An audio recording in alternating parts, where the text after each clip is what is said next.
House Tyrell ვესტეროსის ერთ-ერთი ყველაზე მდიდარი და გავლენიანი საგვარეულოა Game of Thrones-ის სამყაროში. ისინი ცხოვრობენ ჰაიგარდენში, ულამაზეს და უზარმაზარ ციხესიმაგრეში, რომელიც ნაყოფიერი მიწებითა და ბაღებით არის გარშემორტყმული.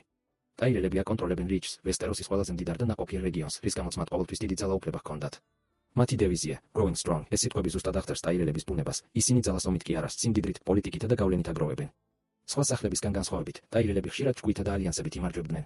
სახლის ყველაზე ცნობილი წევრია Margaery Tyrell, ჭკვიანი, ქარიზმატული და პოლიტიკურად გამჭრიახი ქალი, რომელმაც ხალხის სიყვარული სწრაფად მოიპოვა.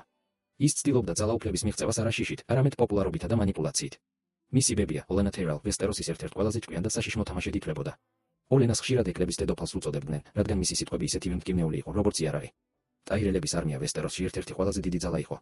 მათ შეეძლოთ 10,000-ობით კარგად აღჭურვილი ჯარისკაცისა და რაინდის შეკრება. სიმდიდრის გამო ისინი ძლიერი მოკავშირეების მოზიდვასაც მარტივად ახერხებდნენ. მათი სიმბოლო ოქროს ვარდია მწვანე ფონზე, სილამაზის, სიმდიდრისა და ძალაუფლების ნიშანი. გარედან ტაირელები იდეალურ და მშვიდ ოჯახად ჩანან, მაგრამ რეალურად ისინი ვესტეროსის პოლიტიკურ თამაშებში ერთ-ერთი ყველაზე სახიფათო მოთამაშეები იყვნენ. House Tyrell ისტორიაში დარჩა როგორც სახლი, რომელმაც დაამტკიცა, რომ ზოგჯერ სიტყვები და პოლიტიკა უფრო ძლიერი იარაღია, ვიდრე მთელი არმია.